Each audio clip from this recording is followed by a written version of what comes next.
Hi guys, welcome back to my YouTube channel that is Swapna's Tutorial. So ನೀವೇನೇ ನನ್ನ ಚಾನೆಲ್ಗೆ subscribe ಆಗಿಲ್ಲ ಅಂದರೆ ಪ್ಲೀಸ್ ಸಬ್ಸ್ಕ್ರೈಬ್ ಆಗಿ ವಿಡಿಯೋಸ್ನ ಲೈಕ್ ಮಾಡಿ ಶೇರ್ ಮಾಡಿ ಹಾಗೆ ಕಮೆಂಟ್ ಮಾಡಿ.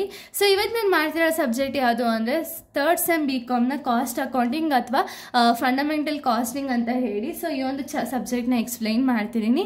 ಅದರಲ್ಲಿ ಚಾಪ್ಟರ್ 2 ಬಂದುಬಿಟ್ಟು ಮೆಟೀರಿಯಲ್ ಕಾಸ್ಟ್. ಸೊ ಅದರಲ್ಲಿ ನಾನು ಪ್ರಾಬ್ಲಮ್ 2ನ ಎಕ್ಸ್ಪ್ಲೈನ್ ಮಾಡ್ತಿದ್ದೀನಿ. ಸ್ಟಾಕ್ ಲೆವೆಲ್ ರಿಲೇಟೆಡು ಪ್ರಾಬ್ಲಮ್ 2 ಆಗಿದೆ. ಸೊ ಇಲ್ಲಿ ನಿಮಗೆ ಫಾರ್ಮುಲಾಸ್ ಗೊತ್ತಿದ್ರೆ ಸಾಕು, ನೀವು ಆರಾಮಾಗಿ ಪ್ರಾಬ್ಲಮ್ಸ್ ಅನ್ನೋದನ್ನ ಎಕ್ಸ್ಪ್ಲೈನ್ ಮಾಡ್ತಾ ಹೋಗ್ಬೋದು. ಸೊ ಇಲ್ಲಿ ನೋಡಿ ನಿಮ್ಗೆ ಏನು ಕ್ವಶನ್ ಕೊಟ್ಟಿದ್ದಾರೆ ಅಂದರೆ the component of A and B are use as a follows. So ಇಲ್ಲಿ A and B ಕಾಂಪೋನೆಂಟು ಯಾವ ರೀತಿ ಯೂಸ್ ಮಾಡ್ಕೊಂಡಿದ್ದಾರೆ ಅಂತ ಹೇಳಿ ಫಾಲೋಯಿಂಗ್ ಅಲ್ಲಿ ಹೇಳ್ತಾ ಹೋಗಿದ್ದಾರೆ. ಫಸ್ಟು ಆವ್ರೇಜ್ ಯೂಸೇಜ್ ಅಂದರೆ ನಾರ್ಮಲ್ ಆಗಿ ಎಷ್ಟು ಯೂಸೇಜ್ ಮಾಡಿದ್ದಾರೆ ಅಂದರೆ 50 units per week. Minimum usage ಅಂದರೆ ಏನು, ಮಿನಿಮಮ್ ಆಗಿ ಎಷ್ಟು ಯೂಸ್ ಮಾಡಿದ್ದಾರೆ ಅಂದರೆ ಅಥವಾ ಮಿನಿಮಮ್ ಕನ್ಸಂಪ್ಷನ್ ಅಂತಲೂ ಹೇಳ್ಬೋದು ಅಥವಾ ಯೂಸೇಜ್ ಅಂತಲೂ ಹೇಳ್ಬೋದು. ಓಕೆನಾ. ಆವ್ರೇಜ್ ಅಂದರೆ ಏನು, ಆವ್ರೇಜ್ ಆಗಿ ಎಷ್ಟು ಯೂಸ್ ಮಾಡಿದ್ದಾರೆ ಅಂತ ಹೇಳಿದ್ದಾರೆ. ಮಿನಿಮಮ್ ಯೂಸೇಜ್ ಬಂದುಬಿಟ್ಟು 25 ಯೂನಿಟ್ಸು, ಮ್ಯಾಕ್ಸಿಮಮ್ ಯೂಸೇಜ್ ಬಂದುಬಿಟ್ಟು 75 ಪರ್ ವೀಕು. ಓಕೆನಾ, per units per week.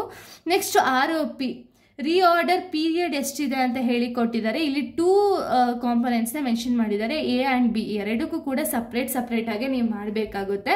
So ನೋಡಿ, A ಬಂದ್ಬಿಟ್ಟು 4 to 6 ವೀಕ್ಸ್ ಅಂದರೆ ಏನು, 4 ಬಂದ್ಬಿಟ್ಟು ಮಿನಿಮಮ್ಮು, ಇದು ಮ್ಯಾಕ್ಸಿಮಮ್ಮು ಮತ್ತು ನಾರ್ಮಲ್.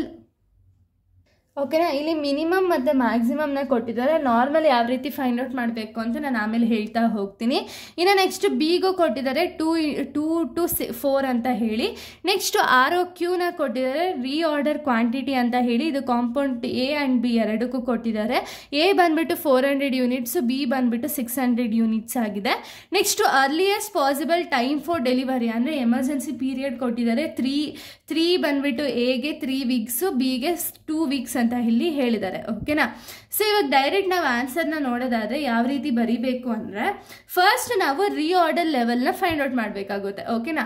ರೀಆರ್ಡರ್ ಲೆವೆಲ್ದು ಫಾರ್ಮುಲಾ ಏನು ಅಂದರೆ maximum consumption into maximum reorder ಪೀರಿಯಡ್ನ ಮಾಡಿಕೊಂಡ್ರೆ ನಮಗೆ ರೀಆರ್ಡರ್ ಲೆವೆಲ್ ಎಷ್ಟು ಅಂತ ಹೇಳಿ ಗೊತ್ತಾಗುತ್ತೆ. ಓಕೆನಾ. ಬಟ್ ಇಲ್ಲಿ ನೀವು ನೋಡೋದಾದ್ರೆ ನಮಗೆ A and B ಎರಡೂ ಕೊಟ್ಟಿದ್ದಾರಲ್ವ. ಸೊ ಎರಡಕ್ಕೂ ಕೂಡ ನೀವು ಫೈಂಡ್ ಔಟ್ ಮಾಡಲೇಬೇಕು. ಓಕೆನಾ. ಸೊ ಕಾಂಪೊನೆಂಟ್ A ಬಂದ್ಬಿಟ್ಟು ಮ್ಯಾಕ್ಸಿಮಮ್ ಕನ್ಸಂಪ್ಷನ್ ಎಷ್ಟಿದೆ, ಇಲ್ಲಿ ಮ್ಯಾಕ್ಸಿಮಮ್ ಯೂಸೇಜ್ ಅಂತ ಹೇಳಿ ಕೊಟ್ಟಿದ್ದಾರೆ 75. ಸೊ ಇಲ್ಲಿ ಎಲ್ಲದಕ್ಕೂ ಅಂದರೆ A and Bಗೆ ಮ್ಯಾಕ್ಸಿಮಮ್ ಯೂಸೇಜು, ಮಿನಿಮಮ್ ಯೂಸೇಜು ಮತ್ತು ಆವ್ರೇಜ್ ಯೂಸೇಜ್ ಇಷ್ಟು ಕೂಡ ಸೇಮೇ. But reorder period, reorder quantity ಮಾತ್ರ ಡಿಫರ್ ಆಗುತ್ತೆ. ನೆಕ್ಸ್ಟ್ ರೀಆರ್ಡರ್ ಪೀರಿಯಡ್ ಎಷ್ಟಿದೆ ಅಂದರೆ Aಗೆ ಮ್ಯಾಕ್ಸಿಮಮ್ 6, Bಗೆ ಮ್ಯಾಕ್ಸಿಮಮ್ 4. 6 4 ಅಂದರೆ 75 ಇಂಟು 6 ಮಾಡಿದಾಗ ನಿಮಗೆ Aಗೆ ಆನ್ಸರ್ ಎಷ್ಟು ಬರುತ್ತೆ ಅಂದರೆ 450 ಯೂನಿಟ್ಸ್ ಬರುತ್ತೆ. Bಗೆ 75 ಇಂಟು 4 ಮಾಡಿದಾಗ 300 ಯೂನಿಟ್ಸ್ ಅನ್ನೋದು ಸಿಗುತ್ತೆ. ಓಕೆನಾ. ಇದು reorder level. Next minimum level ಆನ್ಸರ್ನ ಹೆಂಗೆ ಫೈಂಡ್ ಔಟ್ ಮಾಡೋದು ಅಂದರೆ ಮಿನಿಮಮ್ ಲೆವೆಲ್ದು ಫಾರ್ಮುಲಾ ಏನು ಅಂದರೆ reorder level minus normal consumption into normal reorder period. ಓಕೆನಾ. ಸೊ A and B ಅಂತ ಹೇಳಿ 2 ಕಾಂಪೊನೆಂಟ್ನು ಹಾಕೋಬೇಕಾಗುತ್ತೆ. ಸೊ ನೋಡಿ, ಇಲ್ಲಿ ರೀಆರ್ಡರ್ ಪೀರಿಯಡ್ನ ನಾವು ಸಿಂಪಲ್ ಆಗಿ ನಾರ್ಮಲ್ ರೀಆರ್ಡರ್ ಪೀರಿಯಡ್ನ ಹೆಂಗೆ ಮಾಡಬೇಕು ಅಂದರೆ ಸೊ ನೋಡಿ, ಇಲ್ಲಿ ಅವರು ಮಿನಿಮಮ್ ಮ್ಯಾಕ್ಸಿಮಮ್ ಎರಡೂ ಕೊಟ್ಟಿದ್ದಾರೆ ಅಲ್ವಾ ರೀಆರ್ಡರ್ ಪೀರಿಯಡಲ್ಲಿ. So minimum plus maximum divided by 2 ಮಾಡಿದಾಗ ನಿಮಗೆ ನಾರ್ಮಲ್ ಬಂದ್ಬಿಟ್ಟು minimum plus maximum divided by 2 ಮಾಡಬೇಕಾಗುತ್ತೆ. ಇಲ್ಲಿ ನೋಡಿ, ಇಲ್ಲಿ ಮಿನಿಮಮ್ ಎಷ್ಟಿದೆ 4 ಪ್ಲಸ್ ಮ್ಯಾಕ್ಸಿಮಮ್ ಎಷ್ಟಿದೆ 6 ಡಿವೈಡೆಡ್ ಬೈ 2 ಮಾಡಿದಾಗ ನಿಮಗೆ ನಾರ್ಮಲ್ ROP ಬಂದುಬಿಟ್ಟು 5 ಬರುತ್ತೆ. ಇಲ್ಲಿ ನಾರ್ಮಲ್ ROP ಬಂದುಬಿಟ್ಟು 2 + 4 ಡಿವೈಡೆಡ್ ಬೈ 2 ಮಾಡಿದಾಗ 3 ಬರುತ್ತೆ. ಓಕೆನಾ. ಇದು normal ROP for A and B ಆಗಿದೆ. ಸೊ ಇಲ್ಲಿ ROL ಎಷ್ಟು ಬಂದಿದೆ ಫಾರ್ A ಬಂದುಬಿಟ್ಟು 450 ಬಂದಿದೆ ಮೈನಸ್ ನಾರ್ಮಲ್ ಕನ್ಸಂಪ್ಷನ್ ಎಷ್ಟಿದೆ, ಆವ್ರೇಜ್ ಕನ್ಸಂಪ್ಷನ್ ಅಂದರೂ ಒಂದೇ, ನಾರ್ಮಲ್ ಕನ್ಸಂಪ್ಷನ್ ಅಂದರೂ ಒಂದೇ. ಓಕೆನಾ. ನಾರ್ಮಲ್ ಕನ್ಸಂಪ್ಷನ್ ಬಂದುಬಿಟ್ಟು 50 ಯೂನಿಟ್ಸ್ ಇಂಟು ನಾರ್ಮಲ್ ROP ಎಷ್ಟು ನಮಗೆ ಸಿಕ್ಕಿರೋದು ಕ್ಯಾಲ್ಕುಲೇಷನ್ ಆದಮೇಲೆ ಅಂದರೆ 5 ಬಂದಿದೆ. ಇಲ್ಲಿ ಫಸ್ಟ್ 50 ಇಂಟು 5 ಮಾಡಿಕೊಂಡ್ರೆ 250 ಬರುತ್ತೆ. 450 ಮೈನಸ್ 215 ಮಾಡಿದ್ರೆ ನಿಮಗೆ ಕಾಂಪೊನೆಂಟ್ Aಗೆ 200 ಯೂನಿಟ್ಸ್ ಬರುತ್ತೆ ಮಿನಿಮಮ್ ಲಿಮಿಟು. ಇನ್ನು ಕಾಂಪೊನೆಂಟ್ Bಗೆ ಬಂದುಬಿಟ್ಟು ROL ಎಷ್ಟು ಬಂದಿದೆ ಅಂದರೆ 300 ಯೂನಿಟ್ಸ್ ಮೈನಸ್ ನಾರ್ಮಲ್ ಕನ್ಸಂಪ್ಷನ್ ಬಂದುಬಿಟ್ಟು ಇಬ್ರಿಗೂ ಸೇಮ್ ಇದೆ 50. ಇಲ್ಲಿ normal ROP for the B ಎಷ್ಟಿದೆ ಅಂದರೆ 3 ಇದೆ. 50 ಇಂಟು 3 ಮಾಡಿದಾಗ 150 150 ಬರುತ್ತೆ. 300 ಮೈನಸ್ 150 ಮಾಡಿದ್ರೆ ನಮಗೆ ಕಾಂಪೋನೆಂಟ್ ಬಿಗೆ 150 ಯೂನಿಟ್ಸ್ ಅನ್ನೋದು ಸಿಗುತ್ತೆ. ಓಕೆನಾ, ಇದು ಸ್ಟೆಪ್ 2. ಇನ್ನು ಸ್ಟೆಪ್ 3 ಬಂದು ಸೊ ನೋಡಿ, ಥರ್ಡ್ ಸ್ಟೆಪ್ ಬಂದ್ಬಿಟ್ಟು ಮ್ಯಾಕ್ಸಿಮಮ್ ಲಿಮಿಟ್ನ ಫೈಂಡ್ ಔಟ್ ಮಾಡಬೇಕಾಗುತ್ತೆ. ಮ್ಯಾಕ್ಸಿಮಮ್ ಲಿಮಿಟ್ಗೆ reorder level plus reorder quantity minus minimum consumption into minimum ROP ಮಾಡಬೇಕಾಗುತ್ತೆ. ಕಾಂಪೋನೆಂಟ್ ಎ ಕಾಂಪೋನೆಂಟ್ ಬಿ ಎರಡೂ ಮಾಡಬೇಕಲ್ವಾ. ಸೊ ಕಾಂಪೋನೆಂಟ್ ಎಗೆ ನೋಡೋದಾದ್ರೆ ರಿಆರ್ಡರ್ ಲೆವೆಲ್ದು ನಮಗೆ ಕಾಂಪೋನೆಂಟ್ ಎಗೆ ಎಷ್ಟು ಆನ್ಸರ್ ಸಿಕ್ಕಿದೆ ಅಂದರೆ 450. ನಾನು ಇಲ್ಲಿ ಕ್ವಶನ್ನ ಚಿಕ್ಕದಾಗಿ ಬರ್ಕೊಂಡಿದ್ದೀನಿ ಅಷ್ಟೇ. ಓಕೆನಾ, 450 ಆನ್ಸರ್ ಸಿಕ್ಕಿದೆ. 450 ಪ್ಲಸ್ ರಿಆರ್ಡರ್ ಕ್ವಾಂಟಿಟಿ ಎಷ್ಟು ಸಿಕ್ಕಿದೆ ಅಂದರೆ ರಿಆರ್ಡರ್ ಕ್ವಾಂಟಿಟಿ ಬಂದ್ಬಿಟ್ಟು ಎಗೆ 400 ಇದೆ ಕ್ವಶನ್ ಅಲ್ಲೇ.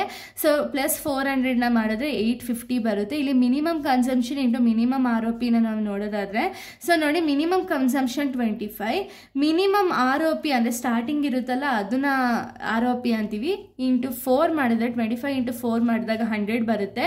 850 ಇಂದ 100 ಯೂನಿಟ್ಸ್ನ ಮೈನಸ್ ಮಾಡಿದಾಗ ನಮಗೆ ಕಾಂಪೋನೆಂಟ್ ಎಗೆ ಮ್ಯಾಕ್ಸಿಮಮ್ ಲಿಮಿಟ್ ಬಂದ್ಬಿಟ್ಟು 750 ಬರುತ್ತೆ.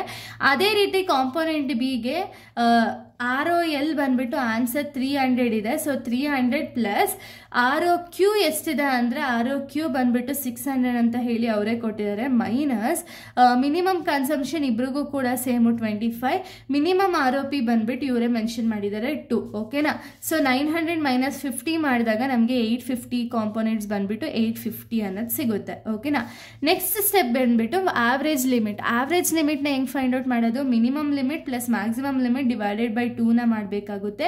ಹೇಗೆ ಆನ್ಸರ್ ಮಿನಿಮಮ್ ಲಿಮಿಟ್ ಎಷ್ಟು ಸಿಕ್ಕಿದೆ ಅಂದರೆ 200, ಮ್ಯಾಕ್ಸಿಮಮ್ ಲಿಮಿಟ್ ಬಂದ್ಬಿಟ್ಟು 750. 200 ಪ್ಲಸ್ 750 ಡಿವೈಡೆಡ್ ಬೈ 2 ಮಾಡಿದಾಗ 475 ಯೂನಿಟ್ಸ್ ಬಂದ್ಬಿಟ್ಟು ಕಾಂಪೋನೆಂಟ್ ಎಗೆ ಸಿಗುತ್ತೆ. ಕಾಂಪೋನೆಂಟ್ ಬಿ ಬಂದ್ಬಿಟ್ಟು ಮಿನಿಮಮ್ ಲಿಮಿಟು 150 ಆನ್ಸರ್ ಬಂದಿದೆ. 150 ಪ್ಲಸ್ ಮ್ಯಾಕ್ಸಿಮಮ್ ಲಿಮಿಟು 850 ಆನ್ಸರ್ ಬಂದಿದೆ. 150 ಪ್ಲಸ್ 850 ಡಿವೈಡೆಡ್ ಬೈ 2 ಮಾಡಿದ್ರೆ ಕಾಂಪೋನೆಂಟ್ ಬಿಗೆ ಬಂದ್ಬಿಟ್ಟು 500 ಯೂನಿಟ್ಸ್ ಅನ್ನೋದು ಸಿಗುತ್ತೆ. ಓಕೆನಾ, ಇದು 4th ಸ್ಟೆಪ್ಪು. ಇನ್ನು ಲಾಸ್ಟ್ ಸ್ಟೆಪ್ ಬಂದ್ಬಿಟ್ಟು ಡೇಂಜರ್ ಲೆವೆಲ್ನ ನಾವು ಫೈಂಡ್ ಔಟ್ ಮಾಡಬೇಕಾಗುತ್ತೆ. Danger level is equals to average consumption into emergency ಪೀರಿಯಡ್ನ ನಾವು ಮಾಡಬೇಕಾಗುತ್ತೆ. ಸೊ ನೋಡಿ, ಇಲ್ಲಿ ಆವ್ರೇಜ್ ಕನ್ಸಂಪ್ಷನ್ ಎಷ್ಟಿದೆ 50 ಅಂತ ಅವರೇ ಹೇಳಿದ್ದಾರೆ. ಆವ್ರೇಜ್ ಕನ್ಸಂಪ್ಷನ್ ಇಂಟು ಎಮರ್ಜೆನ್ಸಿ ಅಥವಾ ಡೇಂಜರ್ ಲೆವೆಲ್ ಅಂತ ಅವರೇ ಕೊಟ್ಟಿದ್ದಾರೆ. ಡೇಂಜರ್ ಲೆವೆಲ್ ಫಾರ್ ಎ ಬಂದ್ಬಿಟ್ಟು 3, ಫಾರ್ ಬಿ ಬಂದ್ಬಿಟ್ಟು 2 ಅಂತ ಇಲ್ಲಿ ಹೇಳಿದ್ದಾರೆ. 50 ಇಂಟು 3 ಮಾಡಿದ್ರೆ 150 ಫಾರ್ ಎ, 50 ಇಂಟು 2 ಮಾಡಿದ್ರೆ 100 ಫಾರ್ ಬಿ ಅಂತ ಹೇಳಿ ಆಗುತ್ತೆ. ಓಕೆನಾ, ಇಲ್ಲಿಗೆ ಈ ಪ್ರಾಬ್ಲಮ್ ಅನ್ನೋದು ಕಂಪ್ಲೀಟ್ ಆಗುತ್ತೆ. ನೆಕ್ಸ್ಟ್ ವಿಡಿಯೋದಲ್ಲಿ ನಾನು ಎಕನಾಮಿಕ್ ಆರ್ಡರ್ ಕ್ವಾಂಟಿಟಿ ರಿಲೇಟೆಡ್ ಪ್ರಾಬ್ಲಮ್ಸ್ಗಳನ್ನ ಎಕ್ಸ್ಪ್ಲೈನ್ ಮಾಡ್ತೀನಿ. So thank you guys, thanks for watching.